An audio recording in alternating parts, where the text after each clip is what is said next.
అందరూ చెప్పండి. జై శ్రీకృష్ణ చైతన్య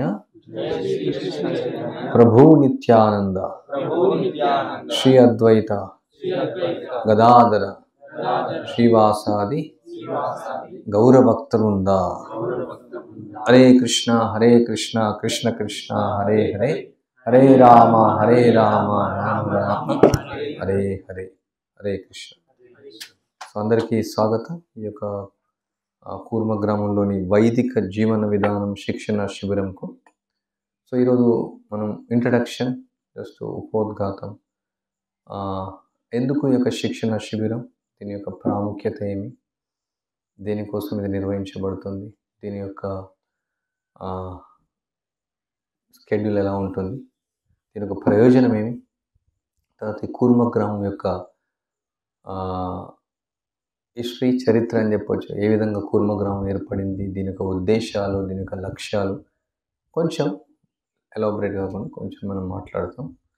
సో దానివల్ల మనం వచ్చే తరగతులకు మనం ఈరోజు ప్రిపేర్ అవ్వచ్చు. మొట్టమొదట మీ యొక్క పేర్లు, మీ ఊరు, ఒకవేళ మీరు చెప్పాలంటే మీ యొక్క ఆక్యుపేషన్ చెప్పవచ్చు. ఆ విధంగా అందరికీ తెలుస్తుంది ఎవరు ఎక్కడి నుంచి అనేసి. మీ పేరు? సాయి కిషోర్, నెల్లూరు. ఏం చేస్తుంటారు? అడ్వకేట్.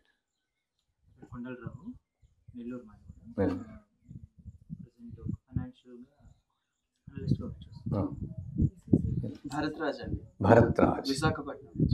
డిగ్రీ ఇప్పుడే కంప్లీట్ అయింది. మీరు లైన్గా చెప్పండి మీ యొక్క ఇంట్రొడక్షన్.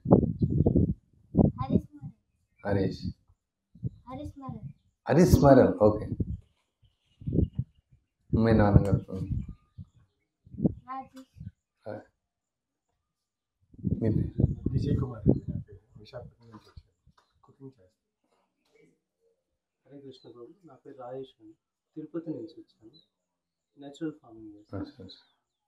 హరే కృష్ణ, రాజేష్, కడప డిస్ట్రిక్ట్ నుంచి వచ్చాము. ప్రెసెంట్ ఎలక్ట్రికల్ ఇంజనీర్, ఇప్పుడు నేచురల్ ఫార్మింగ్ చేస్తాను. నా పేరు వెంకటేష్, కడప నుంచి వచ్చాను, గ్రాడ్యుయేట్. మీ తమ్ముడు రాజు, ఏం పేరు? ఓకే. దీపక్, దీప్, వైజాగ్ నుంచి వచ్చాను. వైజాగ్.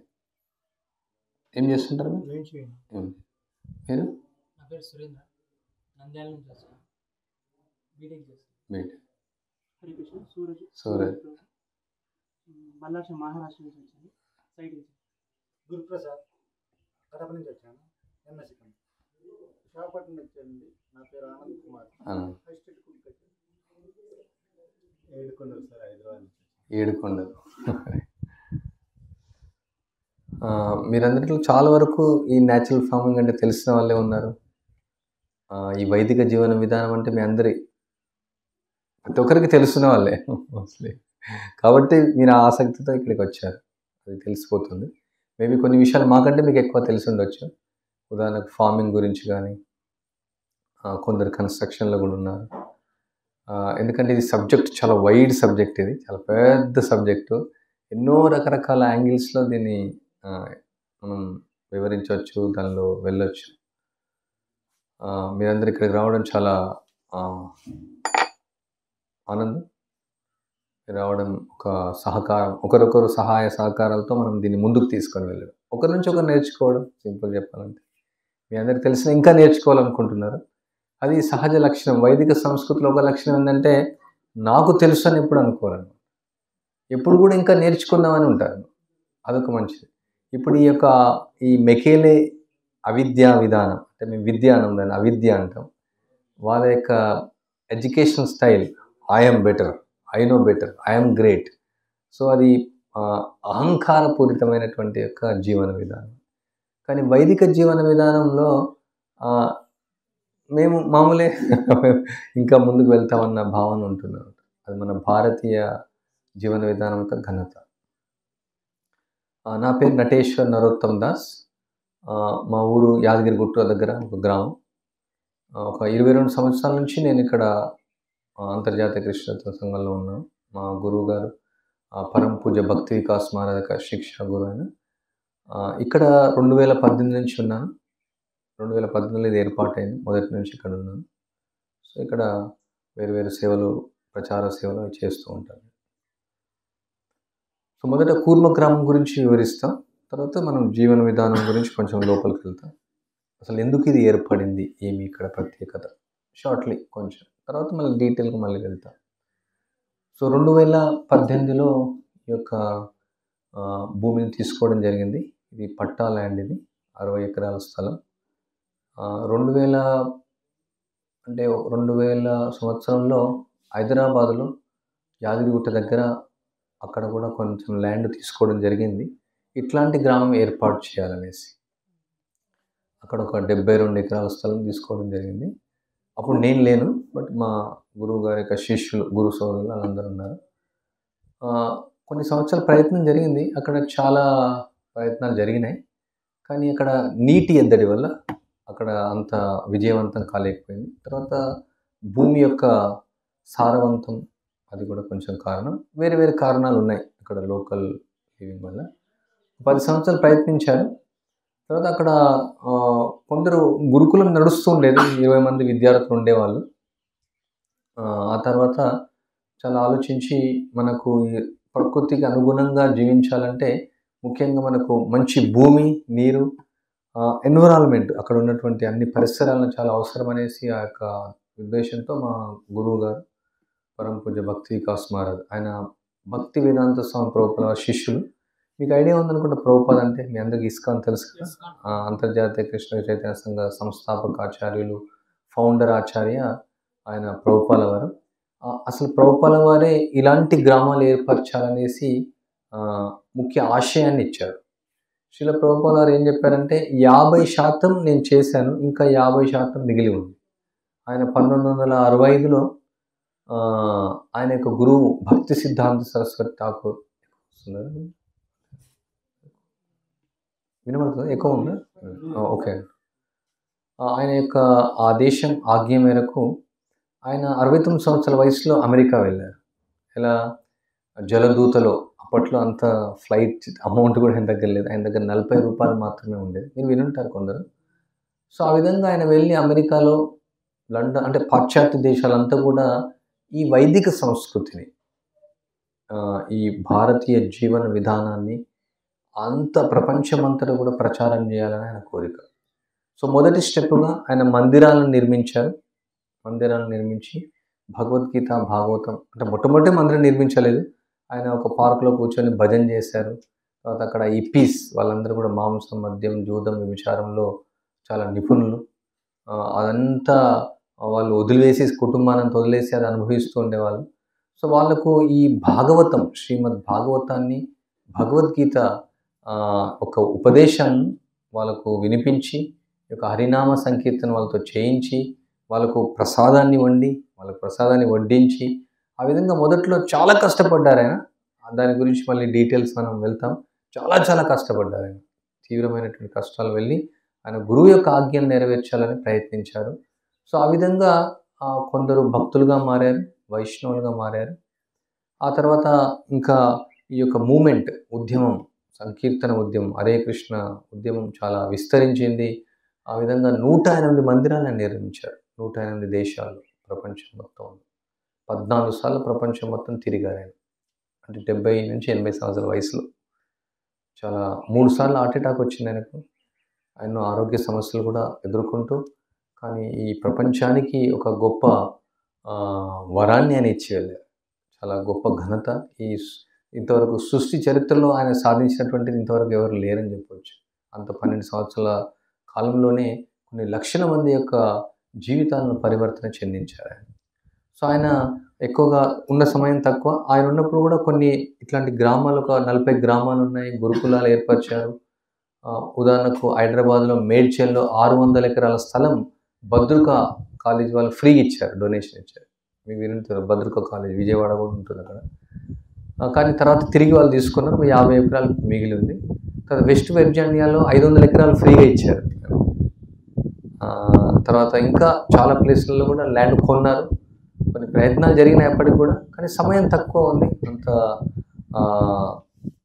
అంటే ఫలితాలు ఎంతగా ఎక్కువగా రాలేదు తక్కువ సమయంలో. సో ఆయన శరీరం వదిలేసినప్పుడు చెప్పారు, ఈ విధంగా వర్ణాశ్రమాలు అంటారు దీన్ని. వర్ణాశ్రమ గ్రామం అంటే వైదిక సంస్కృతి, వర్ణాశ్రమం, భారతీయ సంస్కృతి ఇవన్నీ సేమ్ టర్మ్స్ ఇవన్నీ. ఇలాంటి గ్రామాలు ఏర్పరచండి మీరు. దీన్ని మోడల్‌గా చేస్తే ప్రపంచం మొత్తం అందరూ మారుతారు ఆ విధంగా. అన్ని గ్రామాలు. ఆయన కోరిక ఒక గ్రామంలో ఉండి ఆర్గానిక్ ఫుడ్ తింటూ ఇలా జీవించడమే ఆయన కోరిక కాదు. ప్రపంచంలో అందరికీ ఇలాంటి జీవన విధానాన్ని నేర్పించాలనేసి ఒక గొప్ప ఆశయాన్ని ఆయన శిష్యులకు ఇచ్చారు. ఒక ఆదేశాన్ని ఇచ్చారు. సో ఆయన ఆదేశం ప్రకారం ఆయన యొక్క శిష్యులు కొందరు, అందులో ఒకరు భక్తి వికాస్ మహారాజ్. ఆయన యొక్క ఆధ్వర్యంలో ఒక 5 గ్రామాలు ఏర్పాటు చేయబడ్డాయి. ఇదొకటి కూర్మ గ్రామం, గుజరాత్‌లో నంద గ్రామం అని ఒకటి ఉంటుంది, మధ్యప్రదేశ్ భోపాల్‌లో భక్తి గ్రామం అని ఒకటి ఉంది, పంజాబ్‌లో బద్రికాశ్రమం అని ఇంకొకటి ఉంది, ఇంకోటి ఐరోపాలో చెకోస్లోవేకియాలో నవగోకులం అని ఒకటి గ్రామం ఏర్పాటు చేయబడింది. సో ఈ 5 గ్రామాలు ఆయన ఆధ్వర్యంలో నడుస్తున్నాయి. ఇంకా ప్రభుపాల వారి వేరే శిష్యులు కూడా ఇంకా వేరు వేరు ప్రాంతాల్లో కొన్ని ఏర్పాటు జరుగుతున్నాయి. తక్కువ మొత్తంలో జరుగుతున్నాయి. ఇది అంత సులభమైనటువంటిది కాదు ఇది. ల్యాండ్ దొరకడం, అన్ని వసతులు ఏర్పాటు చేయడం అవన్నీ. సో అప్పుడు మా గురువు గారు ఆయన ఆదేశం ఇచ్చారు మంచి ప్రదేశానికి మార్చడం. అప్పుడు ఒక 2 సంవత్సరాలు ఈ యొక్క భూమిని చూడడం జరిగింది. మొత్తం ఏటూరు నాగారం నుంచి అక్కడ నుంచి మొత్తం ఈస్ట్ గోదావరి, వెస్ట్ గోదావరి అన్నీ చూసాం. మెయిన్ గ్రౌండ్ వాటర్ లెవెల్ చాలా తక్కువగా ఉండడానికి, ఎందుకంటే మనం ఎలక్ట్రిసిటీ వాడమని ముందు నుంచే తెలుసు. అంటే మీరు కూడా కొన్ని తెలుసుకోవచ్చు దీని ద్వారా లెసన్స్. ఎందుకంటే అప్పుడు అక్కడ ఫస్ట్ 200 ఫీట్ బోర్ వేస్తేనే వాటర్ పడేది ఆ ల్యాండ్లో. సో మెయిన్ మనకు గ్రౌండ్ వాటర్ లెవెల్ పైకి ఉంటేనే మనం చేయగలుగుతాం కరెంట్ లేకుండా, పురాతన పద్ధతుల్లో ఎద్దుల ద్వారా నీళ్ళు తీయడం అలాంటివి. తర్వాత వర్షాలు కూడా తక్కువగా ఉండేది అక్కడ. ఇక్కడ వర్షపాతం కూడా ఎక్కువ ఉంది. సో ఈ విధంగా ఇక్కడ కొండలు ఉన్నాయి, కొండల నుంచి ఊటలు వస్తాయి. ఈ విధంగా బావుల్లో స్టీమ్స్ చాలా ఎక్కువ ఉన్నాయి. వెతుక్కుంటూ తర్వాత మన దగ్గర ఉన్నటువంటి డబ్బులు కూడా అంతగా లేవు. ల్యాండ్ రేట్స్ పెరిగిపోతున్నాయి, మీకు తెలిసిందే. ఇంత పూర్వకాలంలో ల్యాండ్స్ అనేది ఎలా ఉండేదంటే ప్రభుత్వానికి సంబంధించినవి, రాజుకు సంబంధించినవి. అందరూ ఎంత అంటే అంత వాడుకోవచ్చు, 100 ఎకరాలు 50 ఎకరాలు ఎంతైనా వాడుకోవచ్చు. వాళ్ళు పన్నును మాత్రం చెల్లించేవారు, సుంకాన్ని చెల్లించేవారు. ఫ్రీగా ఉండేది ల్యాండ్ అంతా. తర్వాత దురదృష్టవశాత్తు ఇందిరాగాంధీ యొక్క అతి తెలివి వల్ల, లేదంటే బుద్ధి తక్కువ వల్ల ఈ రిజిస్ట్రేషన్ పద్ధతిని ఏర్పాటు చేయడం జరిగింది. అయితే ఎప్పుడైతే రిజిస్ట్రేషన్ అనేది జరిగిందో ఇంకా ల్యాండ్స్ రేట్లు పెరగడము, తర్వాత దానికి కావాల్సిన నేరాలు, తర్వాత ల్యాండ్ గురించి చట్టాలు చాలా పెద్దగా అయిపోయింది. చాలా పెద్ద విషయం. ఒక బిజినెస్ లాగా మారిపోయింది, రియల్ ఎస్టేట్గా మారిపోయింది. యాక్చువల్ రియల్ కాదు, అన్రియల్ ఎస్టేట్గా మారిపోయింది. సో అది పెద్ద సమస్యగా మారిపోయింది. అందువల్ల ఈ ల్యాండ్ కాస్ట్ పెరగడం, సో తక్కువ అమౌంట్లో చూడడం కోసం తర్వాత అన్ని క్రైటీరియా, అంటే కావాల్సినటువంటి వర్షాలు ఉండాలా, గ్రౌండ్ వాటర్ ఉండాలా, ఇక్కడ ఇండస్ట్రియలైజేషన్ ఉండకూడదు. పారిశ్రామికరణ వల్ల దాని ఎఫెక్ట్ అవుతుంది పంటలకు. మళ్ళీ కెమికల్స్ వేరే వాళ్ళు వాడితే కూడా మన పొలాల్లోకి వస్తాయి. తర్వాత భవిష్యత్తులో కూడా ఎలాంటి పారిశ్రామికరణ రాకుండా ఉండాలి. ఇప్పుడు లేవేమో, సముద్రం దూరంగా ఉండడం, నదుల దగ్గరగా ఉండడం, ఎన్నో రకాలైనటువంటి యొక్క పాయింట్స్ చూసాం. సో అన్ని క్రైటీరియా ఫుల్ఫిల్ అవ్వకపోవచ్చు అన్ని ప్లేస్లలో. సో ఇక్కడ మ్యాక్సిమం 70% అలా మ్యాచ్ అయింది కాబట్టి ఇక్కడ ఈ ల్యాండ్ కొనడం జరిగింది. సో ఇక్కడ ల్యాండ్ కొన్నప్పుడు అంతా నీలగిరితో నిండిపోయి ఉండేది. వాళ్ళు అంత పట్టించుకోలేదు. తర్వాత అవన్నీ తీసేసి అదంతా కూడా అంటే కొన్ని ఎకరాలు, మొదట్లో ఒక 3 ఎకరాలు, తర్వాత 10 ఎకరాలు, తర్వాత 15 ఎకరాలు అట్లా క్రమక్రమంగా పొలాలు చేయడం. బావులు మాత్రం ముందే ఉండేది. పెద్ద బావులు ఒక 3 బావులు ఉండేవి, 3-4 బావులు. తర్వాత కొన్ని బావులు తవ్వించడం జరిగింది. ఆ తర్వాత మొదట్లో ఒక చిన్న గుడిసె ఉండేది ఇక్కడ. చిన్న గుడిసెలో ఒక కుటుంబం ఉన్నారు. తర్వాత మేము ఒక 3 మాత్రం ఇంకొక గుడిసె కట్టుకొని అక్కడ ఉండేవాళ్ళం. సో ఆ విధంగా ప్రారంభంలో ఇక్కడ బేసికల్గా ఒక అడవిలాగా ఉండేది. అడవి ఎవరు అంటే ఆ ఊరు ఉంటుంది. ఊర్లో కూడా ఇప్పుడు అందరూ బైక్లో తిరుగుతున్నారు, మీరు చూడొచ్చు. ఇప్పుడు ఊళ్ళో బైక్ లేదు. అంటే 6 సంవత్సరాల క్రితం ప్రత్యక్షంగా నేను చూశాను. వాళ్ళు నడుచుకుంటూనే వెళ్ళేవాళ్ళు. ఇప్పటికి కూడా అక్కడ చూడండి, కరువయ్య అని ఒకరు ఉంటాడు. ఆయన రోజు 5 కిలోమీటర్లు నడుచుకుంటూ వెళ్తాడు. 2-3 ఇంకా కూడా నడుచుకుంటూనే వెళ్తారు. తర్వాత సైకిల్ ఉండేది అప్పట్లో, సైకిల్ వాడేవాళ్ళు. ఏదైనా ఆటోలు వస్తూ పోతూ ఉండేది ఇక్కడ వెళ్ళాలంటే, కానీ బైకులు లేకుండా. సో ఇప్పుడు బైకులు కొంటున్నారు, ఆల్మోస్ట్ చాలా బైకులు అయిపోయి 6 సంవత్సరాల చేంజ్ జరుగుతుంది. ఇక్కడ వస్తే కూడా చాలా భయంగానే ఉండేదండి. కొండలు ఉండేది. ఈయన ఊరు పేరు అంతకాపల్లి అంటే ఎవరికి తెలియకపోయేది. అంతకాపల్లి మామూలుగా బస్సులో అంతకాపల్లి అంటే ఇప్పుడు కురుమగ్రామం అంటే తెలుసు కదా, అంతకాపల్లి అంటే ఎవరికి తెలియదనమాట గ్రామం. సో, ఆ విధంగా ఇక్కడ మొదట్లో కొంచెం వ్యవసాయం ప్రారంభమైంది. మొదట గుడిసెలు మనం ప్రారంభించాం. తర్వాత ఇల్లు కట్టడానికి ప్రారంభించాం. ఈ లోపలే కరోనా వైరస్ వచ్చింది. కరోనా ద్వారా భగవంతుని యొక్క కరుణ. సో, ఆ లోపల చాలామంది భక్తులు వాళ్ళ ఉద్యోగాలు వదిలేసేసి రావడం జరిగింది. కొందరు ఉద్యోగాలు పోయిన తర్వాత వచ్చారు, వదిలేసి వచ్చారు. సో, కొన్ని కుటుంబాలు 5 కుటుంబాలు జాయిన్ అయ్యారు. తర్వాత 8 కుటుంబాలు, తర్వాత 10 కుటుంబాలు, తర్వాత కొన్ని ఇల్లు కట్టాం. అందులో సగంలో ఆగిపోయినాయి ఆర్థిక ఇబ్బందుల వల్ల. చాలామంది అనుకుంటారు ఇస్కాన్ అంటే ఎక్కడి నుంచో ఫండ్స్ వస్తాయి కోట్ల రూపాయలు అనేసి. ఎక్కడి నుంచి ఫండ్స్ రావు. ఎవరి ఫండ్స్ వాళ్ళు చేసుకోవాల్సింది. చాలా వరకు అనుకుంటారు ఎక్కడి నుంచో ఫండ్స్ వస్తున్నాయి అమెరికా నుంచి అనేసి. అదంతా వట్టి కథలు ఉంటాయి. చెట్లకు డబ్బులు కాస్తాయని కొందరు అంటూ ఉంటారు, కానీ నిజంగా అవి కాయలు. హరే కృష్ణ. సో, ఈ విధంగా కొన్ని ప్రయత్నాలు జరిగినాయి. అది ఒక్కొక్క డీటెయిల్గా హిస్టరీ అనేది మనం ఇప్పుడు ఓపెన్ చేయట్లేదు. కానీ ఒకటి మాత్రం మనం అర్థం చేసుకోవచ్చు, ఈ విధంగా మనం వెనుకకు వెళ్ళడం, ఒక విధంగా ముందుకు వెళ్ళడం, కానీ వెనుకకు వెళ్ళడం, అన్ని పద్ధతులు నాగులు తయారు చేయడం, మళ్ళీ ఎద్దులు తీసుకొని రావడం, ఆవులు తీసుకొని రావడం, ఇళ్ళను మట్టితో కట్టడం, తర్వాత కావాల్సినటువంటి వర్కర్స్, ఇలాంటి కన్స్ట్రక్షన్ చేసే వాళ్ళు వెతకడం, కర్ర వెతకడం, ఇదంతా మామూలు విషయం ఏం కాదు. ఎందుకంటే టెక్నాలజీ పెరిగిపోతుంది. మీరు ఇప్పుడు వచ్చిన కొత్తల నుంచి ఇప్పటికి ఈ 6 yearsలో తేడానే చూస్తే, అప్పుడు ఆల్మోస్ట్ మట్టి ఫ్రీగానే దొరికింది, రాళ్ళు ఫ్రీగానే దొరికినాయి, చాలా వరకు కర్ర కూడా ఫ్రీగా దొరికింది. ఈ పెంకులు కూడా మేము ఫ్రీగా తీసుకొచ్చి పెయింట్ వేసేసాం. అలాంటిది ఇప్పుడు 10 times ఎక్స్ట్రా అమౌంట్ పెట్టాల్సి వస్తుంది. ఇన్ 6 years ఉంది. అంటే క్రమక్రమంగా ఈ వైదిక జీవన విధానం అనేది మరుగుపడుతుంది ఒక పక్క. ఇంకో పక్క కొందరు వాలంటరీగా ముందుకు వస్తున్నారు. ఇలాంటి వాళ్ళు ఇంట్రెస్ట్ ఉన్న వాళ్ళు ముందుకు ఒక పక్క డెవలప్ కూడా అవుతుంది. చాలామంది ఇంట్రెస్టింగ్ జనాలు పెరుగుతున్నారు. కానీ ఇదంతా కూడా కమర్షియల్ అయిపోవడం వల్ల నాగరికత అంతా అలా జరిగింది. సో, మొత్తం మీద ఇక్కడ కొన్ని గృహాలను నిర్మించడం జరిగింది. తర్వాత ఇక్కడ ఒక 16 కుటుంబాలు ఇక్కడ నివసిస్తున్నారు. తర్వాత కొందరు వాళ్ళ పిల్లలు, తర్వాత కొందరు బ్రహ్మచారులు, మొత్తం ఒక 72 మంది ఇక్కడ నివసిస్తున్నారు ప్రస్తుతానికి. ఇంకా చాలామంది ఇక్కడ వచ్చి ఫుల్ టైం ఉండాలని కోరిక ఉంది. కానీ వాళ్ళకి కావాల్సినటువంటి వసతులు కల్పించాలంటే చాలా పెద్ద మొత్తంలో ధనం కావాలి. వేలల్లో కాదు, లక్షల్లో కాదు, కోట్లలో కావాలి. ఎందుకంటే ఇప్పుడు మనం కొత్తలో ఇల్లు కట్టినప్పుడు 5 lakhs అయ్యేది, 10 lakhs వెళ్ళేది. ఇప్పుడు 15 lakhs అయితేనే ఒక ఇల్లు అవ్వట్లేదు. ఈవెన్ మామూలు ఇల్లు అయినా సరే, పెంకుటిల్లు. అంటే మనం ఎదురు కర్రలతో ఇల్లు కట్టుకోవచ్చు. ఎదురు కర్రలతో మామూలుగా గడ్డి తీసుకొచ్చి ఫ్రీగా కూడా కట్టుకోవచ్చు మనం నేర్చుకుంటే. కొన్ని ఇళ్ళు మన వాళ్ళు కూడా, ఇక్కడ ఉన్న వాళ్ళు కూడా నేర్చుకున్నారు ఇలాంటి కప్పు వేయడం, ఇలా గోడలు కట్టడం. కొన్ని మన వాళ్ళు కూడా, ఇక్కడ ఉన్న వాళ్ళు కూడా చేయడం జరిగింది. కానీ పెద్ద ఎత్తున అన్ని చేయాలంటే మనకు కావాల్సిన మ్యాన్ పవర్ చాలా అవసరం. మనకున్న సమయం తక్కువ. సో, అందువల్ల కొన్ని లేబర్ ఉపయోగించాల్సి వచ్చింది.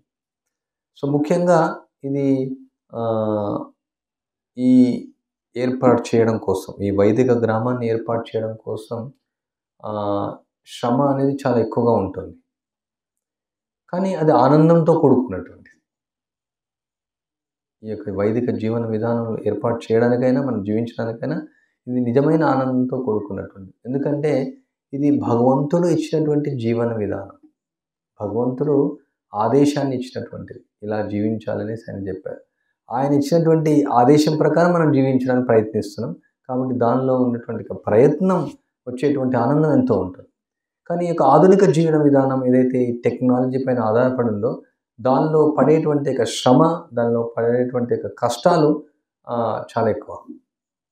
ఆ కష్టాల్లో ఆనందం అనేది లేదు. అది మనం ప్రత్యక్షంగా చూసాం మేము. అంటే మేము నగరాల్లో కూడా ప్రచారం చేసేవాళ్ళం, అన్ని రకాలుగా చేస్తున్నాం. కానీ ఇక్కడ ఈ ప్రకృతికి అనుగుణంగా వెళ్ళడం అనేది కొంచెం కష్టంగా ఉండొచ్చు, కానీ ఎంతో ఆనందాన్ని ఇస్తుంది. సో, ఈ విధంగా ప్రభుపాల వారి కోరిక మేరకు, సో మా గురువుగారి యొక్క ఆదేశాల ప్రకారం ఇది ఈ విధంగా ముందుకు వెళ్తూ ఉంది. సో, ముఖ్యంగా దీని యొక్క లక్ష్యం ఏమంటే ప్రపంచాన్నంతా కూడా కృష్ణ చైతన్యంగా మార్చి మన భారతీయ జీవన విధానాన్ని పునరుద్ధరించడం. అంటే ఓన్లీ భారతదేశం కాదు, ప్రపంచం మొత్తం అందరూ తిరిగి వైదిక సంస్కృతిలో, అంటే ఒక 500 సంవత్సరాల క్రితం లేదంటే 1000 సంవత్సరాల క్రితం అండ్ 5,000 సంవత్సరాల క్రితం ప్రజలు ఎలా జీవించేవాళ్ళు అలా తిరిగి జీవించాలనేసి ఒక పెద్ద ఆశయం. అది మీరు అనొచ్చు, అది ఎలా సాధ్యమవుతుంది? చాలామంది అడుగుతూ ఉంటారు, ఎలా సాధ్యమవుతుంది అనేసి. మనం కొన్నేళ్లలో చూస్తాం అవుతుంది. ఎందుకంటే శ్రీల ప్రభుపాద చెప్తారు, ఫౌండర్ ఆచార్య అయినటువంటి మన పరమ గురువు, ఈ ఏదైతే ఆధునిక జీవన విధానం అది కొలాప్స్ అయిపోతుంది, పడిపోతుంది. దాని యొక్క ఫౌండేషన్ సరిగా లేదు, దాని యొక్క ఎస్టాబ్లిష్మెంట్ రాంగ్ ఉంది. ఏ విషయంలో చూసినా ఆర్థిక వ్యవస్థ సరిగా లేదు, రాజకీయ వ్యవస్థ సరిగా లేదు, సాంఘిక వ్యవస్థ సరిగా లేదు, ఆరోగ్య వ్యవస్థ సరిగా లేదు, ఆహార వ్యవస్థ సరిగా లేదు. ఏ వ్యవస్థలో మీరు తీసుకోండి అన్ని లూప్సే ఉన్నాయి, అన్ని రాంగ్. ఏ విధంగా అది స్థిరంగా ఉండదు. ఎందుకంటే ఏదైనా మనం ఒక ఆశయాన్ని తీసుకున్నా, ఒక లక్ష్యాన్ని తీసుకున్నా, అది శాస్త్రం బేస్ అయి ఉండాలి, శాస్త్రంపై ఆధారపడి ఉండాలి. తర్వాత గురువు ప్రామాణికమైన పరంపర పైన ఆధారపడి ఉండాలి. గురు, సాధు, శాస్త్ర. సాధు అంటే ఆచార్యుల యొక్క అడుగుజాడల్లో మనం నడవాలి. సో అందుకనే ఏదైనా మీరు చూడండి, మామూలుగా మన ఇంట్లో కూడా మా తాతగారు ఇలా చెప్పేవాళ్ళు, మా ముత్తాత గారు ఇలా చెప్పేవాళ్ళు. దాన్ని సాంప్రదాయం అంటారు. సాంప్రదాయ విహీనైన మంత్రస్తే నిష్ఫలం మత. ఏదైనా మంత్రమైన ఉండొచ్చు, ఏదైనా ఇక సాంప్రదాయం నుంచి రావాలన్నమాట. సో మన యొక్క సాంప్రదాయం ఇది. మన యొక్క ఉదాహరణకు దుస్తులే ఉన్నాయి. ఈ దుస్తులు అనేది ఇది కొత్తగా వచ్చినాయి కాదు. మా తాతగారు ఇలా వేసుకునేవాళ్ళు, చాలామంది నేను చూశాను ఇలానే. ఇక్కడ కూడా ఇంకా గ్రామాల్లో ఇలా ధరిస్తూ ఉంటారు. ఏవి కొత్తగా వచ్చినాయి, ఏదైతే ఈ బ్రిటిష్ వాళ్ళు తీసుకొని వచ్చారో అవి కొత్తవి. సో ఇవి పురాతనంగా వచ్చినటువంటివి, ఇవి సనాతనమైనటువంటి. కృష్ణుడు అర్జునుడు భగవద్గీత చెప్పే ముందు కూడా అదే చెప్తాడు, సయేవాయం మయాతేద్య యోగ ప్రోక్త పురాతన.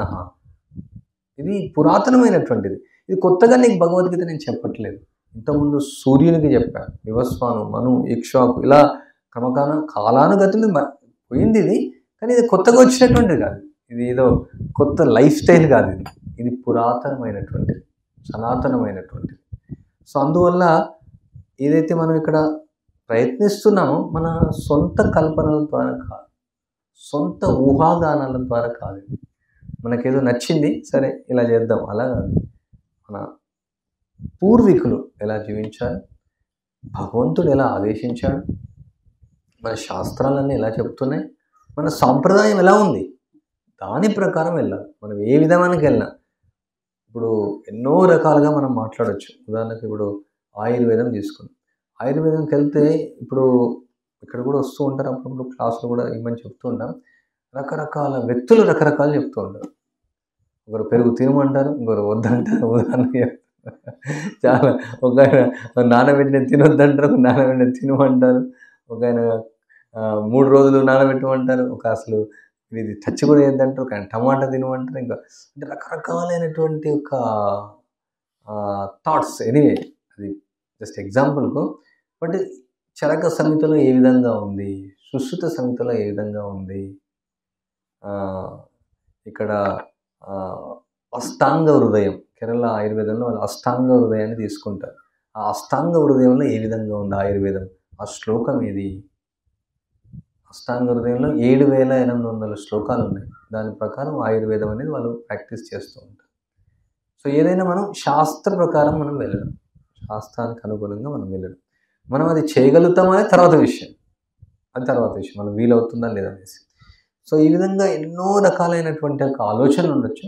కానీ ఇక్కడ కూర్మగ్రామంలో మనం ప్రతి కార్యక్రమం ఏది చేసినా ఇది మన యొక్క పరంపరకు అనుగుణంగా వాళ్ళు ఇచ్చినటువంటి ఆదేశాల ప్రకారంగా మనం వెళ్ళడం. సో ఇక్కడ ముఖ్యంగా దీని యొక్క ఉద్దేశం అంటే సరళ జీవనం, ఉన్నత చింతన. మన యొక్క జీవన విధానం సరళంగా ఉండడం. ఎందుకోసం చాలామంది ఇప్పుడు సరళ జీవన విధానానికి ఇష్టపడుతున్నారు.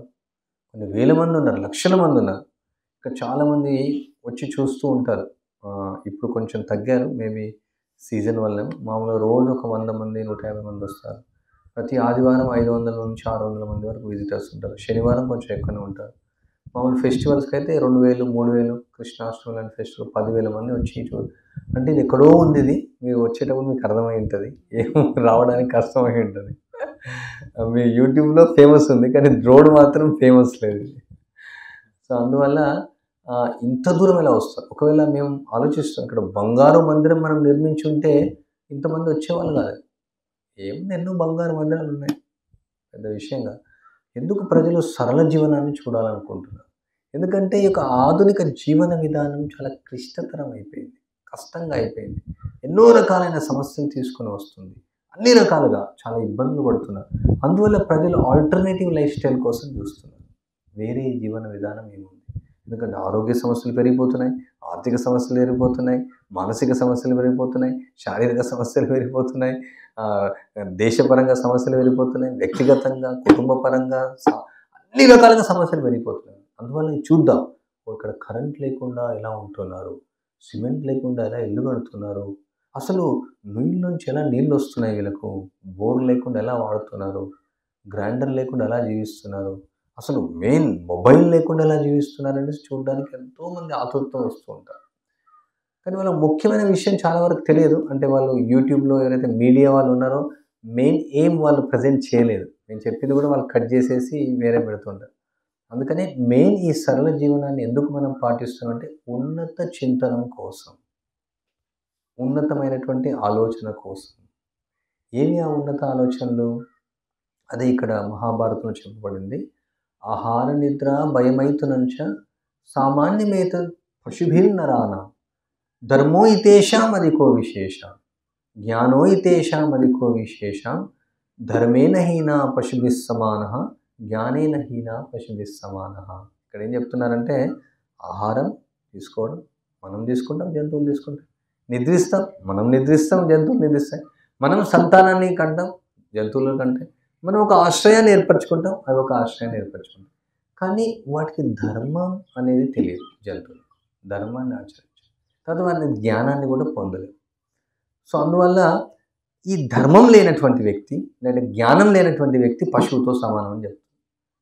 2-legged యానిమల్ అని చెప్పొచ్చు. జంతువుకు 4 కాళ్ళు ఉంటాయి, కానీ జ్ఞానం లేనటువంటి వ్యక్తి, ధర్మాన్ని ఆచరించిన వ్యక్తి 2 కాళ్ళ జంతువు అని చెప్తుంది ఇక్కడ మహాభారత శ్లోకం.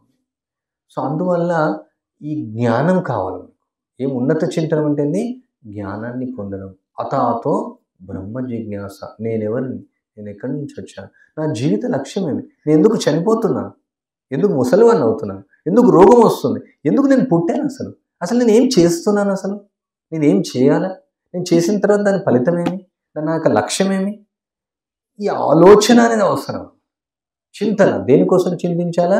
ఈ మానవ జన్మలో ఈ చావు, పుట్టుక, ముసలితనం, రోగం నుంచి ఎలా బయటపడాలా, భగవంతుని యొక్క ఆశ్రయాన్ని ఎలా పొందాలా, నా నిజమైనటువంటి యొక్క లక్ష్యం ఏమి, ఇది ఉన్నత చింతన.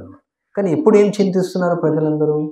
ఎలా ఆహారం సంపాదించాలా, ఎలా నిద్రించాలా, ఎలా మైథునాన్ని అనుభవించాలా, ఎలా డబ్బును కూడా కట్టుకోవాలా, ఇవే చింతన 24. అది ఉన్నతమైన చింతన కాదు, అది జంతువు యొక్క చింతన. సో ఎప్పుడైతే మన జీవన విధానం సరళంగా ఉంటుందో ఈ ఉన్నత ఆలోచనలు మనకు వస్తాయి. చూడండి, 24 గంటలు బైకులో వెళ్ళడం, కారులో వెళ్ళడం, ట్రైన్లో వెళ్ళడం, ఫ్లైట్లో వెళ్ళడం, పరిగెత్తడం, డబ్బులు డబ్బులు డబ్బులు డబ్బులు డబ్బులు డబ్బులు, 24 గంటలు అదే యాంగ్జైటీ మనకు. కానీ అప్పుడు మనం ఎలా ఆలోచిస్తాం, అసలు మన జీవితం ఎందుకు వచ్చింది, మనం చనిపోతున్నాం, ఎందుకు చనిపోతున్నాం అంటే ఈ ఆలోచన రావు, ఈ చింతన రాదు. సో అందుకనే ఎప్పుడైతే సరళమైనటువంటి జీవన విధానం ఉందో మనం ఈ యొక్క మానవ జన్మ యొక్క ముఖ్య ఉద్దేశాన్ని అర్థం చేసుకోవాలి, దాని ప్రకారం మనం వర్తిస్తాం. తర్వాత ఈ యొక్క సరళ జీవనం, ఈ యొక్క ఆధ్యాత్మిక చింతన విధానం, ఇది 2 కలిసి వెళ్తాయి అన్నమాట. ఈ ఆధునిక జీవన విధానం ఈ ఆధ్యాత్మిక విధానానికి జీవన విధానం కలవదు. చాలామంది ఇక్కడ వచ్చిన ఆశ్చర్యపోతారు, ఈ డ్రెస్సులు చూసి, వీళ్ళు భక్తులా, వీళ్ళు అల్వా అంటే ఇది భక్తుల యొక్క డ్రెస్ కాదు, ఇది ఇస్కాన్ వాళ్ళ డ్రెస్ కాదు, ఇది మన భారతీయుల యొక్క డ్రెస్. ఈ తిలకం పెట్టుకోవడం భారతీయులు అంతా వాడేవాళ్ళు, ఈ హెయిర్ స్టైల్ అంతా భారతీయులది అంతా కూడా. ఇక్కడ ఏదైతే మనం చేస్తున్నామో మన భారతదేశంలో ఉన్నటువంటి వాళ్ళు చేసేవాళ్ళు. మీరు చూడండి, హిస్టరీలో చూస్తే అంత తెలుసు. సో ఇక్కడ ముఖ్యంగా మనం ఎందుకు ఈ సరళ జీవనం మనం పాటిస్తున్నాం అంటే, ఎందుకంటే జంతువులు కూడా సరళంగానే ఉంటాయి. ఏనుగులు ఉంటాయి, అక్కడ ఎన్నో జంతువులు ఉంటాయి, వాటికి కూడా కరెంట్ ఏం వాడదు, వాటికి కూడా ఫోన్లు ఏం లేవు, అవి హ్యాపీగా జీవిస్తున్నాయి. కానీ వాటికి జ్ఞానం గురించి తెలియదు, ఈ ధర్మం గురించి తెలియదు, ఈ ఆధ్యాత్మిక జీవన విధానాన్ని అనుసరించాలి. సో ఈ ఆధ్యాత్మికత చింతన కోసం, ఈ విలువైనటువంటి మానవ జన్మను సార్థకం చేసుకోవడం కోసమే ఈ సరళ జీవనాన్ని మనం అనుసరిస్తున్నాం. మిగతా విషయాలన్నీ కూడా బై ప్రోడక్ట్స్, అంటే సైడ్ డిష్ అనమాట. ఉదాహరణకు ఈ సరళ జీవన విధానం వల్ల మనం ఆరోగ్యంగా ఉంటాం, మానసికంగా ఆరోగ్యంగా ఉంటాం, శారీరకంగా ఆరోగ్యంగా ఉంటాం. ఈ ప్రకృతికి అనుగుణంగా జీవించడం ద్వారా అంత ప్రకృతి కూడా సంక్షేమంగా ఉంటుంది, దేశం సంక్షేమంగా ఉంటుంది, రాష్ట్రం సంక్షేమంగా ఉంటుంది, మన కాలనీ సంక్షేమం ఉంటుంది, మన ఊరు సంక్షేమంగా ఉంటుంది. అన్ని కొన్ని లక్షల ప్రయోజనాలు ఉండొచ్చు, కానీ ముఖ్యమైనటువంటి ప్రయోజనం ఈ మానవ జన్మను సార్థకం చేసుకోవడం. మన మానవ జన్మ యొక్క ముఖ్య ఉద్దేశం ఈ చావు, పుట్టుక, ముసల్తనం, రోగం, ఈ చక్రం ఏదైతే తిరుగుతూ ఉందో ఎన్నో కోటాను కోట్ల జన్మల నుంచి దాన్ని ఆపివేసి తిరిగి మన పుట్టుక లేకుండా చేసుకోవాలి. దానికోసం మీకు డైలీ సెషన్స్ ఉంటాయి, ఇంకా డీటెయిల్గా ఈ ఉన్నత చింతనం కోసం సబ్జెక్ట్స్ ఉంటాయి. ఇక్కడ 2 తరగతులు మీకు మనం నిర్వహిస్తాం. సరళ జీవనం యొక్క ప్రాముఖ్యత, అది ఉన్నత చింతనం యొక్క ప్రాముఖ్యత. సో ఈ 2 శ్రీల ప్రభుపాద ఇచ్చిన సింపుల్ లివింగ్, హై థింకింగ్, ఈ 2 ముఖ్యం అనమాట. చాలామంది ప్రజలు ఈ సరళ జీవనానికి అట్రాక్ట్ అవుతారు, కానీ ఉన్నత చింతనానికి అట్రాక్ట్ అవ్వరు. కానీ ఉన్నత చింతనం చాలా ముఖ్యం కూడా. ఎప్పుడైతే మనం ఉన్నతంగా చింతిస్తామో సరళ జీవనంగా ఉండగలుగుతాం. ఎప్పుడైతే సరళ జీవనాన్ని ఆచరిస్తామో ఉన్నత చింతనం చేయగలుగుతాం. ఇవి 2 ఒకదానికొకటి కోఆపరేషన్ అనమాట. లేదు నేను కాంప్లికేట్ లైఫ్ స్టైల్లో ఉంటాను, నేను ఉన్నత చింతన చేస్తాను, చేయలేను. నేను సరళ జీవనం చేస్తాను, బట్ ఏం ఉపయోగం? ఏదో మంచి ఆర్గానిక్ ఫుడ్ తినొచ్చు, చెట్లను చూసుకుంటూ ఉండొచ్చు, మరి చివరికి చనిపోతాం, మళ్ళీ పుడతాం, మళ్ళీ చనిపోతాం, మళ్ళీ పుడతాం, మళ్ళీ చనిపోతాం. ప్రతి జన్మలో ఆర్గానిక్ ఫుడ్ తింటూ, చల్లని గాలి పీల్చుకుంటూ, మంచి నీళ్ళు తాగుతూ ఉండొచ్చు. కానీ దేనికోసం? ఈ శరీరం కోసం. మరి ఈ శరీరం వచ్చింది శరీరమాధ్యం కలు ధర్మ సాధనం, ధర్మాన్ని ఆచరించడం కోసం. అది ముఖ్యంగా కూర్మగ్రామం యొక్క ఉద్దేశం. ఈ ఆధ్యాత్మిక చింతన ప్రపంచానికంతా కూడా తెలియజేయడం కోసం, అందరూ కృష్ణ చైతన్యాన్ని ఇవ్వడం కోసం ఇది ముఖ్యమైనటువంటి ప్రయత్నం జరుగుతుంది ఇక్కడ. అందుకని వచ్చినటువంటి ప్రజలందరికీ కూడా ఇక్కడ శ్రీల ప్రభుపాద పుస్తకాలు, భగవద్గీత, భాగవతం, రామాయణం ఇలాంటి గ్రంథాలు ఇవ్వడం, వాళ్ళకు జపమాల, ఇలాంటి జపమాల ఉంటుంది, జపం చేయడం కోసం మాల ఇవ్వడం, వాళ్ళకు కాంటాక్ట్స్ తీసుకోవడం, వాళ్ళకు ఉపన్యాసాలు ఇవ్వడం. సో ఆ విధంగా వాళ్ళకి యొక్క ఉన్నత చింతనం కోసం తెలియజేయడం. సరళ జీవనం అనేది చాలామంది ఆచరిస్తున్నారు. ఎంతోమంది ఈవెన్ సాఫ్ట్వేర్ ఇంజనీర్లు, ధనవంతులు కూడా ల్యాండ్ కొనుక్కోవడం, ఆర్గానిక్ వ్యవసాయం చేయడం, ఆర్గానిక్ ఫుడ్ తీసుకోవడం, ఒక ఇల్లు ఇలాంటిది కట్టుకోవడం. మా దగ్గర కూడా చాలామంది అడుగుతుంటారు, మేము ఇలా ఇల్లు కట్టుకోవాలనుకో, ఇలా చాలామంది చేస్తున్నారు. సో అక్కడ ఇక్కడ తేడా ఏమంటే వాళ్ళు సరళ జీవనం ఆచరించినప్పటికీ కానీ వాళ్ళకు ఉన్నత చింతన గురించి తెలియదు. సో శ్రీల ప్రభుపాద యొక్క కృప ద్వారా మనకు ఈ యొక్క ఉన్నత చింతన గురించి తెలుసు. కాబట్టి ఈ 2 వెళ్ళడం ద్వారా మన జీవితం ఆనందాన్ని మనం పొందవచ్చు. సో ఇది కూర్మగ్రామం యొక్క ముఖ్య ఉద్దేశం. సో ఇక్కడ ముఖ్యంగా ఈ జీవన విధానాన్ని, ఈ శిబిరాన్ని నిర్వహించడానికి ముఖ్య కారణం ఏమంటే అదే అన్నమాట. అంటే మనమే ఆచరించడం కాదు, ఇతరులకు కూడా ఆచరింపచేయడం. ఎందుకంటే కృష్ణుడు ఏం చెప్తుండో భగవద్గీతలో, నచతస్మాత్ మనుష్యేషు కచ్చిన్మే ప్రియకృత్తమ. ఈ యొక్క దివ్యమైనటువంటి జ్ఞానాన్ని ఎవరైతే ఇతరులకు బోధిస్తారో వాళ్ళు నాకు చాలా ప్రియమైనటువంటి. అంటే మామూలుగా భౌతికమైన వ్యక్తులు ఎలా ఆలోచిస్తారంటే నా దగ్గర ఉంది చాలు, నేను అనుభవిస్తాను, స్వార్థం. కానీ ఇది పరోపకారం, ఇతరులకు ఉపకారం చేయడం. ఎన్నో రకాలుగా ఉపకారం చేయొచ్చు. హాస్పిటల్స్ ఓపెన్ చేయొచ్చు, అన్నదానం చేయొచ్చు, వస్త్రాలు పంచిపెట్టచ్చు, కానీ శరీరం కోసం. కానీ ఈ యొక్క ఆధ్యాత్మిక చింతన కోసం వాళ్ళకు ఆధ్యాత్మిక జ్ఞానాన్ని ఇవ్వడం, అది ముఖ్యంగా ఇది ప్రచారం చేయడం అనేది చాలా ముఖ్యమైనటువంటిది. సో అందువల్ల ఇలాంటి శిబిరాలు నిర్వహించడం ద్వారా ఎంతోమంది ఎడ్యుకేషన్ అవుతారు, వాళ్ళు శిక్షణ పొందుతారు. ఆ విధంగా ఈ విధానాన్ని మీ యొక్క దైనందిక జీవితంలో మీ యొక్క పరిస్థితులకు అనుగుణంగా పాటించవచ్చు. మీరు ఇక్కడ నేర్చుకునే అన్నీ పాటించలేకపోవచ్చు, కానీ మీ యొక్క కుటుంబం ప్రకారం, మీ యొక్క ఆర్థిక పరిస్థితి, మీ యొక్క కుటుంబ పరిస్థితి, మీకున్నటువంటి వ్యక్తిగతమైన పరిస్థితుల ప్రకారం మీరు అక్కడ పాటిస్తూ ఉండొచ్చు. సో ఆ విధంగా ఇంకా వేరే వాళ్ళకి నేర్పించవచ్చు, ఇంకా వేరే వాళ్ళకి నేర్పించవచ్చు. సో ఇక్కడ రోజు మీకు 3 గంటల 30 నిమిషాలకు నిద్ర లేవడం ఉంటుంది, బ్రహ్మ ముహూర్తంలో నిద్ర లేవడం. ఆధునిక జీవన విధానంలో 7 గంటలకు లేస్తారు, 12 గంటలకు పడుకుంటారు. ఇవన్నిటికి కూడా సైంటిఫిక్గా ఎక్స్ప్లెనేషన్ ఉంటుంది, అన్నీ కూడా శాస్త్రీయంగా ఉంటుంది. ఎందుకంటే ఈ లైట్స్లో పడుకోవడం వల్ల కూడా మన శరీరంలో ఉన్నటువంటి సెల్స్ అవి నిద్రించవు. నిద్ర అనేది చాలా ముఖ్యం. 8:00కే పడుకోవాలి. ఇక్కడ 8:30కి పడుకుంటారు. 8:30. సో అది ముఖ్యంగా 8-12 వరకు మంచిగా నిద్ర పడుతుంది. అది మంచి నిద్ర సమయం. కానీ ప్రజలు నిద్ర పోయే సమయంలో లేస్తారు, లేసే సమయంలో నిద్రపోతారు. అదే జరుగుతుంది. దానివల్ల కూడా ఆరోగ్యం దెబ్బతినడం జరుగుతుంది. సో ఇక్కడ ఆధ్యాత్మిక కార్యక్రమాలు అనేది బ్రహ్మ ముహూర్తంలో చేయడం. అప్పుడు మనకి ఏకాగ్రత ఉంటుంది. అది సత్వగుణ సమయం. సత్వగుణం, రజోగుణం, తమోగుణం ఈ 3 రకాలైన గుణాల్లో సమయం కూడా అలా ఉంటుంది. సో 4 నుంచి 8 వరకు ఉదయం సత్వగుణంలో ఉంటుంది సమయం. సో అక్కడ ప్రతిరోజు ప్రతి మందిరంలో ఉంటాయి. ఇక్కడ అంతర్జాతీయ కృష్ణ చైతన్య మందిరాలన్నింటిలో కూడా ఈ మంగళహారతి కార్యక్రమం నిర్వహిస్తారు. 4 గంటల 30 నిమిషాలకు మంగళహారతి అంటారు. భగవంతుడికి హారతి ఇస్తారు.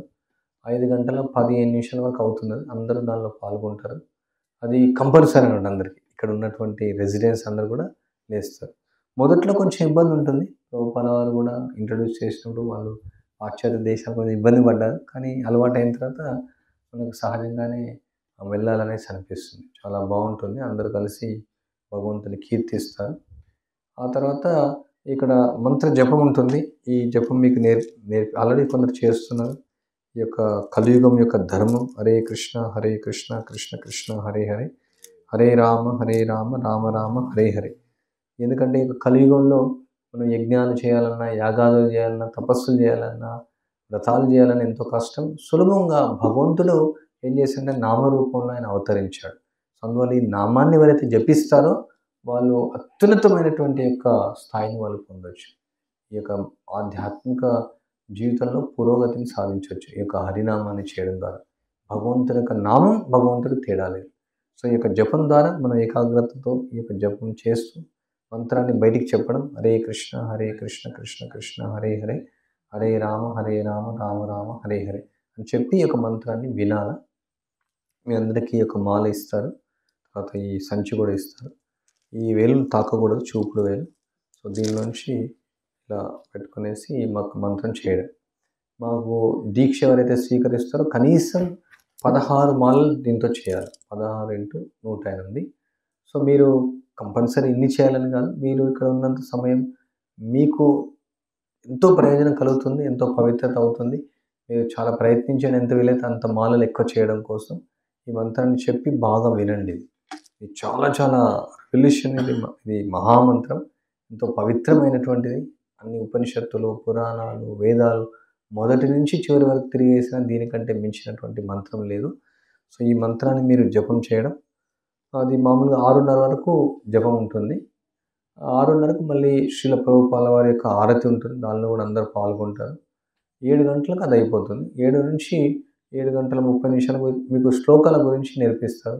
అందరూ 4 తిరగకపోవచ్చు. మీరు ఎంతవరకు వీలైతే అంతవరకు నేర్చుకోవచ్చు. చిన్న పిల్లలైతే శ్లోకాలు ఈజీగా చెప్పేస్తారు. ఇక్కడ గురుకుల విద్యార్థులకు శ్లోకాలు డైలీ చెప్పిస్తుంటారు. ఆ తర్వాత ఉదయం ప్రసాదం ఉంటుంది. ఇక్కడ ప్రసాదం కొంచెం వేరుగా ఉంటుంది. మీ ఇంట్లో వండుకునే విధంగా ఉండకపోవచ్చు. ఇక్కడ కొంచెం సింపుల్గానే ఉంటుంది. మ్యాక్సిమం ఇక్కడ పండినటువంటి ధాన్యాలను ఉపయోగించడం, పండిన కూరగాయలు ఉపయోగించడం జరుగుతుంది. ఇప్పుడు ఒక గత 5-6 సంవత్సరాల నుంచి మొదట ఒక 3-4 నెలలు వేరే వాడాం. అక్కడ నుంచి మనం రైస్ని అయితే బయట ఎప్పుడు కొనలేదు. మనం ఇక్కడ ఉన్నటువంటి రైస్ని మనం వాడుతున్నాం. ఇది నాటు రకమైనటువంటి విత్తనం. మనం వాడేది గోదావరి ఇసుకలు, మైసూర్ మల్లి ఇలాంటి నాటు రకాల విత్తనాలు ఉన్నాయి. ఒక 1000 రకాలు. సో కొన్ని మనం వాడుతున్నాం. అది కూడా దంపుడు బియ్యం. అంటే మామూలుగా పాలిష్ చేయడం వల్ల దానిలో ఉన్నటువంటి సారం వెళ్తుంది. మీకు ఇవన్నీ తెలిసి చెప్పాల్సిన అవసరం లేదు. మీరు అన్నీ మీ ఫేస్ చూస్తేనే అర్థమవుతుంది. సో అవి దాంతో ఉండకూడదు. పెసలు మనకు పండినటువంటి ఇక్కడ కొన్ని బయట కొనాల్సి వస్తుంది. ఇక్కడ మనకు సరిపోకుండా, ఎందుకంటే చాలామంది ప్రజలు వస్తూ ఉంటారు. వాళ్ళకు వండడం కోసం కొన్ని కొంటూ ఉంటారు.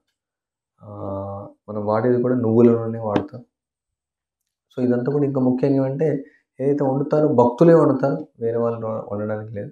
వాళ్ళు వండినటువంటి భోగ భగవంతునికి అర్పించడం జరుగుతుంది. నైవేద్యం అంటారు.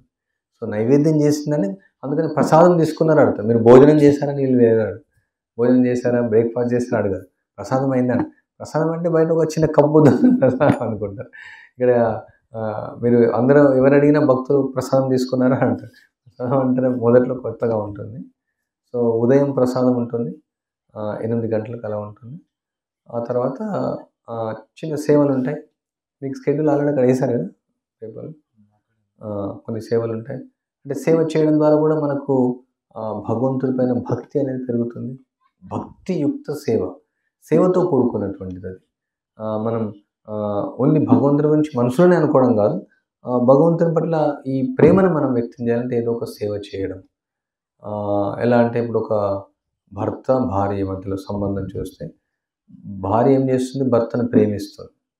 సో భర్త ఇంటికి వచ్చాడు. వచ్చిన తర్వాత భార్య చెప్తుంది, నువ్వంటే నాకు చాలా ఇష్టం, నువ్వు లేకుండా నేను జీవించలేను, నువ్వంటే నాకు ప్రాణం, అసలు నువ్వు లేకుండా నాకు నిద్ర పట్టడం లేదు, అసలు నీవే నా సర్వస్వం.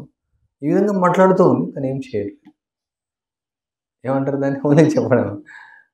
అందుకనే ఇక్కడ ప్రభుపాల వారు ఏం చేశారంటే ఈ మందిర కార్యక్రమాలతో పాటు సేవ కూడా ఉంటుంది అనమాట. జపం ఉంటుంది, కార్యక్రమం, సేవ చేయడం ద్వారా రియల్గా మనం ఎక్స్ప్రెస్ చేయడం అనమాట.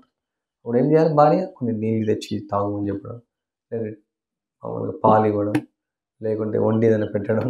సో అప్పుడు ఆ ప్రేమ అనేది వ్యక్తం అవుతుంది. సో ఆ విధంగా కేవలం భక్తి అంటే ఓన్లీ మాటలు కాదు, ఇందులో ఇక్కడ కొన్ని సేవా కార్యక్రమాలు ఉంటాయి. కొందరికి ఇబ్బంది ఉండొచ్చు, కొన్ని ఊడవడము చేయడం అలాంటివి ఉంటాయి. కానీ ఇవన్నీ కూడా పూర్వకాలంలో అందరూ అన్ని చేసుకునే వాళ్ళ పనులు, ఎవరి పనులు మీరు ఇప్పటికి కూడా చూడండి, కొన్ని పాశ్చాత్య దేశాల్లో వాళ్ళు కూడా వస్తారు. కొందరు ఉన్నారు, వాళ్ళు ఇక్కడ ఇల్లు కట్టడం తెలుసు వాళ్ళకు, అన్నీ వాళ్ళ ఇంటి పనులు వాళ్ళే చేసుకుంటూ ఉంటారు. అదొక గ్రేట్నెస్ యాక్చువల్. అందులో ఏం పెద్ద అవమానం ఏం లేదు. మనం ఈ విధంగా పరిశుభ్రం ఎక్కువగా ఉంటుంది, శుభ్రం చేయడం, దానివల్ల కూడా ఆత్మ శుభ్రం అవుతుంది, ఉదయం శుభ్రం అవుతుంది. తర్వాత మీకు ఉదయం పూట 2 గంటలు క్లాస్ ఉంటుంది. 1 గంటనేమో మీకు ఆధ్యాత్మిక చింతన కోసం, ఉన్నత చింతన కోసం 6 సెషన్ కోర్స్ అంటారు దాన్ని. 6 రోజులు డిఫరెంట్ సబ్జెక్ట్ పైన ఉంటుంది. తర్వాత మిగతా గంట సరళ జీవనం గురించి వేరు ఉదాహరణకి ఈ యొక్క ఇల్లు కట్టడం విధానం, కొన్ని వ్యవసాయం, ఆల్రెడీ మీకు అన్నీ చాలా తెలిసినవి ఉన్నాయి. కొన్ని ఇంకేమైనా డీటెయిల్స్ కావాలంటే చెప్పడం, ఆరోగ్యం గురించి అలాంటి కొన్ని సబ్జెక్ట్స్. ఆ తర్వాత మీకు కొంచెంసేపు ప్రసాదం ఉంటుంది. లంచ్ ప్రసాదము 1ంటికి ఉంటుంది. అప్పుడు మీరు ప్రసాదం తీసుకునేసి కొంచెం విశ్రాంతి తీసుకోవచ్చు. ఎండ కూడా ఎక్కువగా ఉంది కాబట్టి మీరు కొంచెం విశ్రాంతి తీసుకోవచ్చు. అక్కడ ఫ్యాన్ ఏమి ఉండదు, మీకు కావాలంటే విసనకరంగా తీసుకోవచ్చు ఏదైనా. ఆ తర్వాత మళ్ళీ ప్రభుపాల వారి పుస్తకాలు చదవడం, అది చాలా ముఖ్యం. ఎందుకంటే ఈ యొక్క ప్రభుపాల వారి పుస్తకాలు ప్రపంచాన్ని మొత్తం మార్చేశాయి. కొన్ని కోట్ల పుస్తకాలు వితరణ చేయబడ్డాయి. కొన్ని లక్షల మంది ఈ పుస్తకాలను చదివి భక్తులుగా మారుతున్నారు. కొందరు ఇంకా వాళ్ళు భక్తులంటే కూడా తెలియదు, కానీ పుస్తకాలు చదివి అని తెలుసుకునేసి ఆత్మజ్ఞానాన్ని పొంది వాళ్ళు భక్తులుగా మారుతున్నారు. చాలా ఎన్నో పుస్తకాలు ఉండొచ్చు ప్రపంచంలో, ఎన్నో ఆధ్యాత్మిక పుస్తకాలు ఉండొచ్చు, కానీ ఈ పుస్తకాలు ప్రపంచాన్ని మొత్తం మార్చేస్తుంది. ఎంతోమంది దీన్ని అప్రిషియేట్ చేస్తున్నారు. రోజు 1 గంట సేపు గ్రంథ పఠనం ఉంటుంది, స్వాధ్యాయనం. అది కూడా ఒక వైదిక సంస్కృతిలో ఒక భాగం. అది కూర్చొని మీరు చదవడం. తర్వాత మళ్ళీ సాయంత్రం ఒక చిన్న క్లాస్ ప్రవచనం. తర్వాత కొన్ని ప్రాక్టికల్, అంటే ఇప్పుడు పసుపు నాటడం జరుగుతుంది, అక్కడ వెళ్ళొచ్చు. ఈరోజు కొన్ని ఆముదాలు వేయడం జరిగింది, మళ్ళీ ఒక కందులు వేయడం జరిగింది. తర్వాత ఇక్కడ ఆవులతో పాటు కూడా మీరు వెళ్ళొచ్చు ఒకరోజు. జాలీ లైఫ్. అంటే పెద్దగా ఇక్కడ అంటే మీరు నేర్చుకోవడానికి వచ్చారు, ఏ రోజు వీలైతే ఆ రోజు ప్రకారం మనం వెళ్తాం. ఇక్కడ అలకడం కూడా నేర్చుకోవచ్చు, మట్టి పైన పేడ అలకడం ఎలా ఉంటుంది. ఇంకా మీరు వంట పాత్రలు శుభ్రం చేయడం, మందిరంలో అలకడం, మందిరం శుభ్రం చేయడం. సో కొన్ని కార్యక్రమాలు మీరు దానిలో పాల్గొనవచ్చు హ్యాపీగా. మీకు ఏ ఇబ్బందులు ఉన్నా చెప్పండి. ఇంకేమైనా వ్యక్తిగతంగా కూడా కొందరికి ఆహారం గురించి కానీ, ఇది ఆహారం మనం ప్రసాదం అంటాం, అది ఇంకేదైనా ఆరోగ్యపరం అంటే అందరు చేయలేని వాళ్ళు కూడా ఉండొచ్చు. సో ముఖ్యంగా ఈ 7 రోజులు మీరు ఆనందంగా ఉండండి, ఎలాంటి టెన్షన్ లేకుండా. ఇది లైఫ్ ఎనివే. ప్రపంచం మన చేతిలో లేదు. మనం ఈవెన్ గడ్డి పోచను కూడా మనం కదిలించలేం. ఎన్నో బ్రహ్మాండాలు ఉన్నాయి, ఎన్నో లోకాలు ఉన్నాయి, కోటాను కోట్ల జీవులు ఉన్నారు. ఏ క్షణంలో ఏం జరుగుతుందో మనకు తెలియదు. మనం ఒకటి అందుకని ఆనందంగా ఉండాలి. నిజండి, ఆరోగ్యం వాళ్ళు కూడా అదే చెప్తారు. ఈ స్ట్రెస్ వల్ల, డిప్రెషన్ వల్ల అనేకమైన రోగాలు వస్తుంటాయి. సో ఇక్కడ మీరు భక్తులు చూడండి, హ్యాపీగా ఉంటారు, సింపుల్గా ఉంటారు, అందరూ హ్యాపీ. అందరూ ఇక్కడ ఉన్న వాళ్ళు కూడా చాలా పెద్ద చదువులు చదువుకొని పెద్ద ఉద్యోగాలు చేసిన వాళ్ళే, ఎన్నో ఆస్తులు ఉన్నవాళ్ళు, కానీ సింపుల్గా హ్యాపీగా ఉంటారు. అదొకటి నేర్చుకోవాలి మన జీవితంలో. వైదిక జీవన విధానం అదే అనమాట. యదృచ్ఛ లాభ సంతుష్టో, ఏది ఉంటే అది సంతుష్టి ఉండదు. పొందిన దాంతో సంతృష్టి పడడం, హ్యాపీగా ఉండడం, లేని దానికోసం ప్రయత్నించడం కాదు. ఇక్కడ మీరు వ్యక్తిగతంగా నేర్చుకునే కాకుండా ఇక్కడ ఉన్నటువంటి వాళ్ళు కూడా మీరు అబ్జర్వ్ చేయొచ్చు. ఇక్కడ ఉన్నటువంటి కుటుంబాలు ఉన్నారు. ఇక్కడ ఒక 5 కుటుంబాలకు వాళ్ళ వ్యవసాయం భూమి ఇవ్వడం జరిగింది. వాళ్ళు వ్యవసాయం చేస్తారు. అక్కడ వాళ్ళకి కొంచెం భూమి ఇవ్వడం ఉంది. ఒక్కొక్కరికి ఒక ఆవుని ఇస్తారు. వాళ్ళు రోజు వ్యవసాయానికి వెళ్తారు. వాళ్ళు ఎలా వ్యవసాయం చేస్తారు, ఎలా వాళ్ళ కుటుంబాన్ని మెయింటైన్ చేస్తున్నారు. సో వాళ్ళ కుటుంబాన్ని వాళ్ళే పోషించుకుంటారు. వాళ్ళ పిల్లలు ఉన్నారు, ఎలా వాళ్ళు గడుపుతున్నారు. ప్రాక్టికల్గా మీరు చూడొచ్చు లైఫ్ అనేది ఎలా ఉండాలి, మన డే టు డే లైఫ్ ఎలా ఉండాలి. మనం ఆధ్యాత్మిక జీవితంతో పాటు డే టు డే లైఫ్ కూడా మనం ఎలా ఈ ఫుల్ డే ఎలా మనం ఎంగేజ్ అవ్వాలని కూడా మీరు నేర్చుకోవచ్చు. ఈ విధంగా ఎన్నో రకాలైనటువంటి ఆలోచనలు ఉండొచ్చు. బట్ ఇక్కడ మనం పాటించేది శ్రీల ప్రభుపాల వారు ఇచ్చినటువంటి గైడ్ లైన్స్ ప్రకారం మనం వెళ్తూ ఉంటాం. సో ఇది మళ్ళీ సాయంత్రం 6:30 గౌరవ హారతి ఉంటుంది. ఆ తర్వాత మళ్ళీ ఒక ప్రవచనం ఉంటుంది, భగవద్గీత కానీ లేదంటే ఏదైనా స్టోరీ క్లాస్ కానీ ఉంటుంది. 8 o'clock మీకు డిన్నర్ ప్రసాదం ఉంటుంది లైట్గా. ఆ తర్వాత మీరు నిద్రించవచ్చు. ఇప్పుడు కొంచెం వేడిగా, ఇప్పుడు కొంచెం చల్లగానే ఉంది. ఇది కార్తీక కాబట్టి ఇప్పుడే వర్షాలు, విత్తనాలు వేసే సీజన్ కాబట్టి కొంచెం ఉడుకుంటుంది ఇక్కడ ఈ ఏరియాలో. ఈ ఏరియా అలవాటు లేని వాళ్ళు కొంచెం ఇబ్బంది పడుతుంది, కొంచెం చెమట వస్తుంది. బట్ అది మంచిదే, చెమట వెళ్ళడం శరీరానికి మంచిది. మీరు ఇక్కడ నుంచి వెళ్ళేటప్పుడు మీరు ఒక మంచం తీసుకొని వెళ్ళొచ్చు. ఇవి పట్టె మంచాలు ఉన్నాయి, మామూలుగా నవార్ వేసి ఉంది. మీరు ఒకవేళ బయట పడుకోవాలనుకుంటే మంచం వేసుకొని బయట పడుకోవచ్చు, బాల్కనీలో పడుకోవచ్చు. ఇవి ఒక 6 7 ఉన్నాయి. ఇంకొక 6 అక్కడ కొత్తగా చేస్తున్నారు. మీరు ఎవరైనా నవారు అల్లే తెలిసిన వాళ్ళు ఉంటే కానీ నవారు ఉన్నాయి మన దగ్గర, అది అల్లుకోవచ్చు. లాస్ట్ టైం అల్లారు వాళ్ళు, లాస్ట్ శిబిరం ఉన్న వాళ్ళు అల్లారు. కొన్ని మంచాలు ఇరిగిపోయినాయి. అదొక ట్రైనింగ్, నవారు అల్లడం నేర్చుకోవడం. అక్కడే ఆ మూలకు అక్కడ మంచాలు చేసి కూడా రెడీగా ఉన్నాయి. మీరు ఒక లీజర్ టైంలో అల్లేసుకొని అక్కడ హ్యాపీ పడుకోవచ్చు. బయట మీకు బెడ్షీట్ కావాలంటే కూడా ఇస్తాం, దోమతెర కూడా ఉంది. తర్వాత మీ అందరు దయచేసి మీ యొక్క ప్రియమైనటువంటి చాలా గౌరవమైనటువంటి స్మార్ట్ ఫోన్ ఇవ్వండి. మీ అందరికీ చాలా డియర్ అండ్ మోస్ట్ డియర్. ప్రపంచంలో అందరికీ డియర్ మోస్ట్ అంటే వాళ్ళ భార్య అని, వాళ్ళ పిల్లలని చెప్పేవాళ్ళు పూర్వకాలంలో. ఇప్పుడు అందరికి డియర్ మోస్ట్ ఏంటంటే ఈ ఫోన్. ఆ ఫోన్ లేకుండా జీవించలేదు. మీకు లాంతర్లు ఇస్తారు, చిన్న లాంతర్ ఉంటుంది, దానిలో దీపం ఉంటుంది. ఆ లాంతర్ తీసుకునేసి ఉదయం మామూలుగా మేమంతా కూడా బయటే టాయిలెట్ వెళ్తాం. అదొక ట్రైనింగ్. పూర్వకాలంలో ఏంటంటే బయటే టాయిలెట్ వెళ్ళేవాళ్ళు అనమాట. ఈ సెప్టిక్ ట్యాంకులు ఇవన్నీ లేవు. మనకి ఇప్పుడు ఆర్గానిక్ టాయిలెట్ ఉంది. మీరు ఒకవేళ బయట వెళ్ళలేని వాళ్ళు మీరు అది వాడుకోవచ్చు. మీరు ఒకసారి బయట వెళ్ళారంటే ఆ లోపలికి వెళ్ళరు, ఇక్కడే ఉంటుంది. ఎవరు వాడరు ఇక్కడ, ఎగ్జాంపుల్ ఎవరు వాడరు, అంతా బయటే వెళ్తారు. ఈ సీజన్లో వస్తుంటాయి చిన్న చిన్న పాములు, తేళ్ళు అలా వస్తుంటాయి. అవి ఏమనో మనం పాము, ఉదాహరణకు మనిషి అనుకోండి, మనం ఎవరిని ఏమనకుండానే వాళ్ళు కరుస్తారు. మీకు తెలుసా, మనుషులు కూడా కరుస్తారు. మనుషులు పాము కంటే డేంజర్ యాక్చువల్లీ. వాళ్ళు మనుషులు ప్రాణాలతో ఆడుకుంటారు. ఎందుకు ఒకరితో ప్రాణం కాదు, కొన్ని లక్షల మంది ప్రాణాలతో ఆడుకుంటారు. ఉదాహరణకు మీరు చూడండి, ఇండస్ట్రియలిస్ట్ వాడు ఒక ఇండస్ట్రీ పెడుతున్నాడు, ఎంతమందిని చంపుతున్నాడు వచ్చే కాలుష్యంతో. పాము ఏం చేస్తుంది, నువ్వు ఎవరు కాలు పెడితేనే, కాలుతో తంటేనే, లేకుంటే అది తాకితేనే అది వచ్చి కరుస్తుంది. మనం ఏమనుకుందుకే ఎంతోమంది మన జీవితాలతో ఆడుకుంటున్నారు. ఈ ప్రకృతిని విధ్వంసం చేసి, ఈ జీవన విధానాన్ని మార్చివేసి ఆహారంలో విషం ఇచ్చేస్తున్నారా, అది చంపడమే. రోజు చనిపోతున్నాం.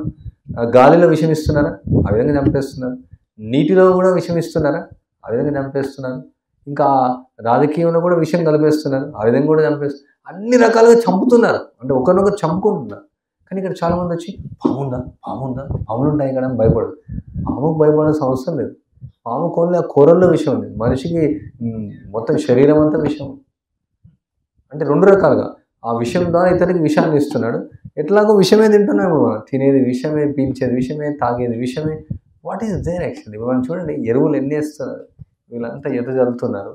వీడిసైడ్స్ వేస్తారు. దీనికి వీడిసైడ్స్ అని తెలుసా, కలుపు మందులు. అంటే ఆ మందు వేస్తే ఓన్లీ వరి అట్లే ఉంటుంది, మిగతా మొక్క చనిపోతుంది. అంటే ఎంత విషాన్ని దానిలో పెట్టాలి. ప్రతిదీ మనం డీటెయిల్గా మనం చూస్తే వాళ్ళు విత్తనంలోనే అంత పెట్టేస్తున్నారు మొత్తం విషయాన్ని. అంత విషయంతో ఇది విషమైనటువంటి జీవన విధానం నడుస్తుంది, ఆధునిక జీవన విధానం. సో చూసుకుంటూ నడుచుకుంటూ వెళ్ళాలా, నేను ఒక కర్ర పట్టుకొని వెళ్ళొచ్చు చీకట్లో. ఇప్పుడు పౌర్ణం కాబట్టి అంత భయం లేదు, వెలుగా ఉంటుంది. ఆ కర్ర సౌండ్కి పాము వెళ్ళిపోతుంది అనమాట. అంత పెద్ద ప్రమాదకరం ఏం లేదు. జాగ్రత్తగా చూసుకుంటూ నడుచుకుంటూ వెళ్ళొచ్చు. ఒకవేళ ఇబ్బంది ఉంటే ఎవరైనా చెప్పండి, మీకు టార్చ్ లైట్ ఇస్తాం. ప్రస్తుతానికి స్టాక్ లేదు, మీరు తీసుకొచ్చి టార్చ్ లైట్ వాడుకోవచ్చు. మీరు స్మార్ట్ ఫోన్ మీ దగ్గర లేకుంటే చాలా ఆనందంగా ఉంటారు మీరు. అది హ్యాండ్ ఓవర్ చేయండి. మీరు ఒకవేళ మళ్ళీ అవసరం అంటే మీకు ఇస్తా. ఇప్పుడు ఈరోజు మీరు ఎవరితోనో మాట్లాడాలా, ఏదైనా అవసరం ఉందంటే మీరు మాట్లాడడానికి తీసుకోవచ్చు. ఏదైనా అర్జెంట్ పనులు ఉంటాయి కాబట్టి మీరు తీసుకొని మళ్ళీ ఇచ్చేయచ్చు. అది పర్లేదు, బటన్ ఫోన్ మీ దగ్గర పెట్టుకోవచ్చు. అందుకని మేము చెప్పాము మీరు చిన్న ఫోన్ తెచ్చుకోవచ్చు అని. ఎందుకంటే 7 days అయినా మీరు రేడియేషన్ ఫ్రీ అవుతారు కొంచెం, మీ ఆరోగ్యం బాగుంటుంది. అది మేము ఇంతకుముందు ఇది వాడేవాళ్ళం కాదు, కానీ ఇప్పుడు ఏమంటే చాలామంది ప్రజలు వినాలనుకుంటున్నారు కాబట్టి చేయడం జరుగుతుంది. ఇంకా ఏమైనా ప్రశ్నలు, సలహాలు? ఇక్కడ ఎద్దులతో దున్నడం కూడా మీరు నేర్చుకోవచ్చు. రోజు ఇప్పుడు దున్నడం స్టార్ట్ చేశారు. కొంచెం ట్రాక్టర్తో చేయాల్సి వస్తుంది, చాలా పెద్ద ఎత్తున ల్యాండ్ కాబట్టి.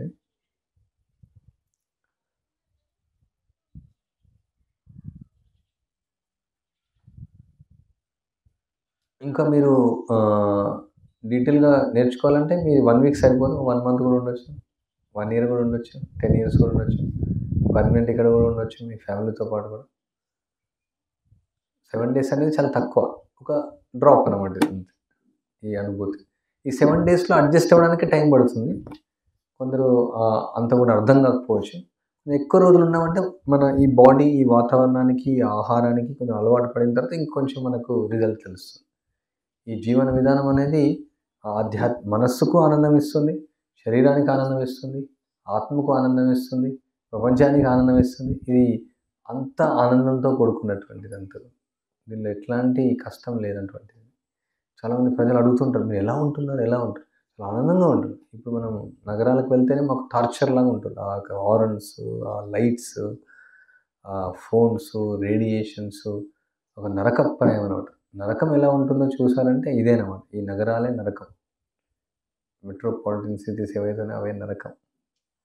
ఈ జీవన విధానానికి అలవాటు పడిన వాళ్ళు అక్కడ ఉండడానికి చాలా కష్టం. మీకు దోతులు కానీ, డ్రెస్ కానీ లేకుంటే కూడా మీరు అడగొచ్చు. మీరు ఇక్కడ కొనుక్కోవాలంటే కొనుక్కోవచ్చు. హరే కృష్ణ హరే కృష్ణ కృష్ణ కృష్ణ హరే హరే, హరే రామ రామ రామ హరే హరే.